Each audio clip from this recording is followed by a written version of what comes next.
Guys, what's going on? I hope you guys are well. I hope you guys are staying safe. I hope everything's good wherever you are.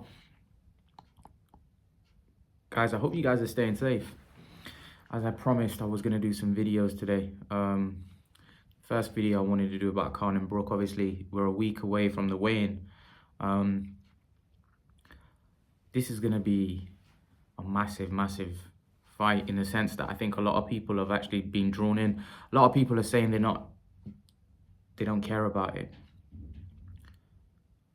But I feel as the fight draws closer, I think a lot of people are going to get very intrigued to how this fight plays out. I can't wait. I honestly can't wait, in the sense, nervous as well. I always am for a Khan fight, but this one, the meaning behind it is a lot greater. But I want to get into the breakdown. A lot of people seem to be picking Khan to win. There are people picking Brook as well, but a lot of people are picking Khan as the fight's getting closer. A lot of people seem to be pushing towards a Khan win. But I don't know where these people are getting their confidence from. Not to say Khan can't win the fight, because he can.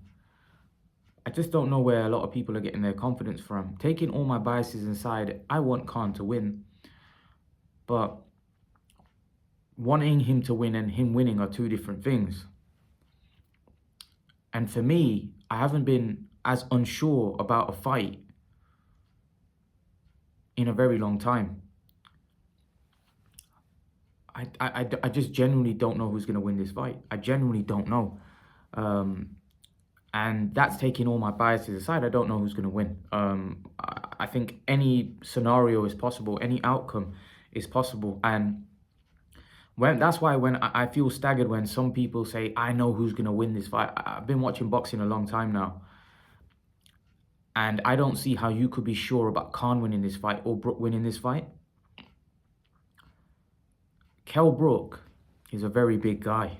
Very big guy. A lot of people are saying the weight's going to hurt him. And I disagree. Massively. And I'll explain why. The only way the weight's going to hurt him is his ability to take a shot. So, if Khan isn't able to hurt Brook, which we'll obviously find out when Khan lands a few shots, then the punch resistance box will be ticked. The only time that the weight will be an issue is if this becomes a very hard fight. But again, that favors Brook, because if it gets into a war, then Brook has the heavier hands. The chances are he'll land something big and potentially hurt Amir Khan. So, is this fight going to be physically tough and draining for Kell Brook? Possibly. There is a possibility if Khan keeps stinging him all night with those fast combinations that Brook might wear down later on. That's a possibility, but I don't think this is going to be like an Errol Spence type of fight. This isn't going to be a Golovkin type of fight. This isn't going to be a brutal fight like that. And if it is, the odds favor Kell Brook to win.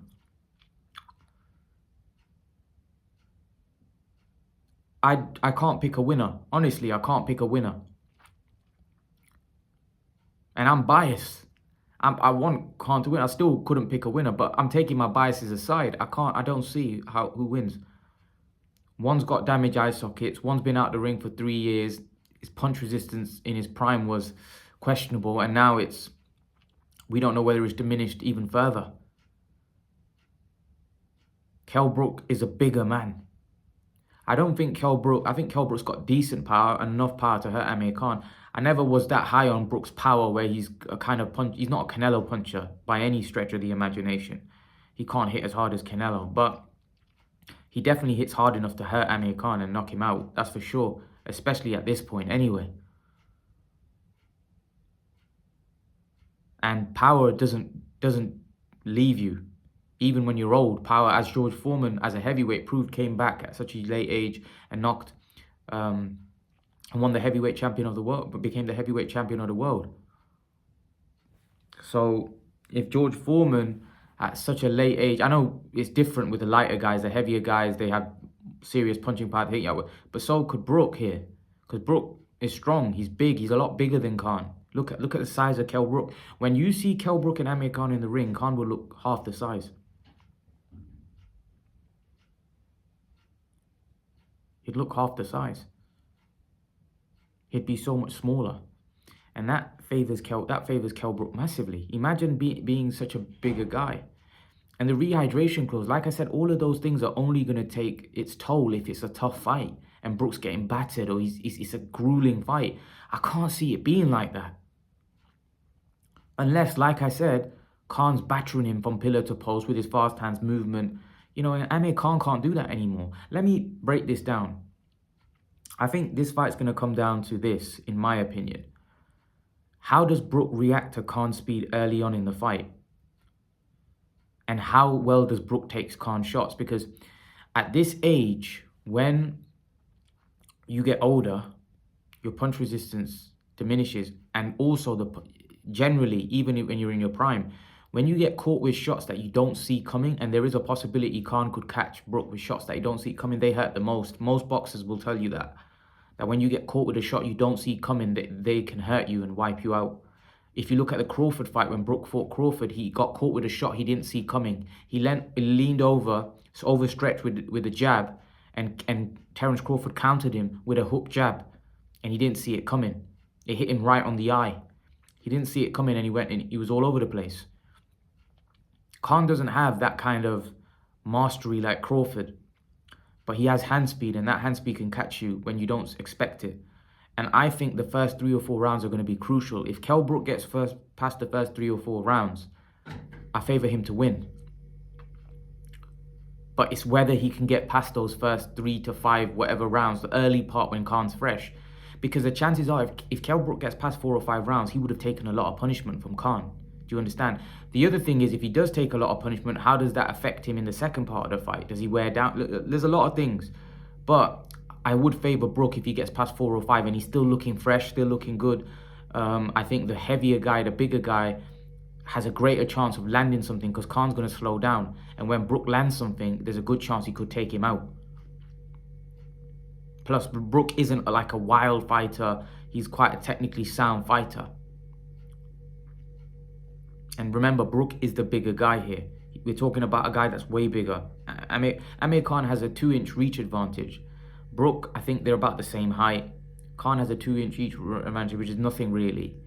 I don't think the rehydration, unless Brook is getting battered or if it's a tough fight, the only time the rehydration, the weight is going to make an impact is on your punch resistance, which could be a problem for Brook, because you saw against Crawford, he was out with a hook jab. Very well timed hook jab, but he was out with it, you know, and really, you don't expect a top level fighter to be hurt like that. So you could put that down to maybe weight making. He's obviously got 2 more pounds here. 163 pounds is what he probably rehydrates to anyway, or I don't think he should be rehydrating more than that anyway, because otherwise you become very sluggish, especially against a fighter like Khan who's fast. You don't want to be sluggish. Khan got outboxed against Terence Crawford. Kell Brook did very well against Terence Crawford. Kell Brook is a very solid fighter, he's got good fundamentals. But Terence Crawford approached that fight in a different manner. I'll tell you why. He knew Brook was a bigger guy, right? And he knew that Khan doesn't have the power that Brook had. So if you look at what Crawford was doing, he was having a chess match with Kell Brook. Kell Brook's jab was giving him a few issues. Then he came out southpaw. So Crawford was just waiting for his opportunity, really. Against Khan, the reason why Crawford made Khan look so bad, because Amir Khan didn't have the foot speed he once upon a time had. He just had fast hands. Fast hands are no good when your feet are not in position. They're no good. Crawford had him out of position. Crawford was too fast. When Khan was throwing those combinations, Khan was out of range. Crawford was out of range. So those punches weren't landing. But here's the thing, on Brook they will be landing, because Brook's not as fast on his feet. See, Crawford was a lot faster on his feet than Khan. Brook's not gonna be, because Brooks holds his feet a lot more. And Brook's just naturally not that quick compared to Crawford. Crawford's a very slim, tender guy. Brook's a very muscular guy. He's a very big, muscular guy. His movement's a lot slower than Crawford. Crawford's a lot slender, quicker, sharper. He's more built for speed, Crawford. And that's why that's why I don't think Khan should have fought Crawford at that point in his career. Stylistically, the fight was all wrong. In his prime, Khan would have given Crawford a lot more problems and a lot more issues because his footwork would have been a lot better. But even then, Crawford's IQ is far superior to Amir Khan's. And that's why I think looking at the Crawford fight is pointless, because Crawford basically neutralized Amir Khan because his foot speed wasn't there anymore. And he was able to control Amir Khan because Crawford was the faster guy. Khan had the faster hands, but the faster hands don't mean anything if you can't get in range, if your shots are out of range. His foot speed weren't there. So Crawford was giving him all sorts of trouble. Brook isn't going to be able to do that. Brook is going to be getting caught with shots. So this is why it's going to be interesting to see how he takes it. And most importantly, when Brook lands on Amir Khan, how does he take it? Because Brook's the heavier man, he's the bigger guy. If Brook lands, he might wipe Amir Khan out. You know, we just don't know. This is what I mean. It's by no means anyone can be sure. If you're sure, you're a fanboy as far as I'm concerned. Because let's be honest, anyone that looks at it from a neutral standpoint cannot pick a winner here. There's so many things that, you know, the eye socket injuries, the inactivity and the bad knockouts that Amir Khan's had. You know, is Amir Khan's speed going to be as sharp? Is his stamina going to be there? And that's the other thing I wanted to talk about. I don't think Amir Khan can go 12 rounds. I don't think he can. Because it's all right being able to box and move in your prime, and he had great stamina. Brook didn't have great stamina even in his prime. His stamina was questionable because he was very tight at the weight. As soon as somebody would put him under serious pressure, the chances are he would fold. Right, at this point, I don't know. I don't know, man. I don't know. I see a lot of people saying that they think Khan's going to win on points. I don't see how he gets to points. How does this fight get to points? I can only see an Amir Khan early stoppage or a Kell Brook late stoppage. I can't really see anything else. I can't. How is this fight going to go the distance? I don't get it. Do any of you guys think this fight's going to go the distance? I can't see it. One of them is going to get knocked out, in my opinion. One of them is going to get stopped. I don't think either of them has the stamina. Because if Brook gets to later on in the fight, Brook would have taken a lot of punches, right? If Khan gets to later on the fight, he would have taken a lot of punches from a bigger guy. If Khan gets past 9-10 rounds, then, you know, you'd probably say, yeah, it's going to go the distance and it'll be a points. Some of you think that Kell Brook can't outbox Amir Khan. I don't know at this point. Maybe he can. Not 6-7 years ago, he wouldn't have outboxed Khan. No chance. It's too much volume, too much speed, too much foot speed. This point, who knows? Maybe, you know, if Khan wins a couple of rounds, Brook comes back in with a knockdown and then he dominates later part of the fight. You know, who knows? Maybe Brook might win on points. Don't count that out. Also, if Kell Brook knocks Amir Khan down and knocks his confidence, will Khan go into survival mode like he did with Crawford and just look to... I don't see him doing that in this fight, but maybe he might do because he might not want to get knocked out by Kell Brook. So he might just go into survival mode and not throw many punches and look to survive. Who knows? I can't see Brook doing that, to be honest with you. I think Brook will throw. I don't know, man. Maybe Amir Khan... I don't see Amir Khan doing that personally. I don't think he's going to go in survival mode because I think he knows Brook's vulnerable. I think both of them know. I think if Brook's getting badly outboxed, I personally think Brook's going to throw caution to the wind and he's just going to start walking down aggressively and start looking to take him out, which may be dangerous. A lot of people have suggested that Brook might do that. He might start aggressively walking Khan down. I don't know whether that's a good idea, especially at this stage in his career. Is that a good idea if he gets caught, you know? I think this fight comes down to whether Amir Khan can hurt Kell Brook. If he can't hurt him, I don't see him winning the fight. I don't see him winning the fight, you know, because I don't think he has the foot speed and hands. I don't think he has the stamina. I don't think he has the foot speed he wants. And I don't think he can move like he could once upon a time for 12 rounds. He needs to be sitting down on his punches. He might have to take a more aggressive approach, which is dangerous. But use his speed early on to damage and hurt Brook. That's what I think anyway. Maybe he's had a great training camp and he's his stamina's. I just don't see it, man. He's 35 years of age.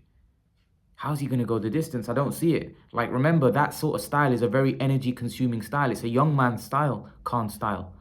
It's not an old man style. It's a young man style. How is that young man style going to go 12 rounds against a bigger, stronger guy? I don't see it. See, prime is different. Now it's different. I don't see it. But I might be wrong. Listen, I'm not saying I'm right, but leave your thoughts anyway. Let me know what you think in the comment section below. I'd love to know your opinion. And guys, remember to please like, share, subscribe to my channel. I'll see you guys in the next video. Peace.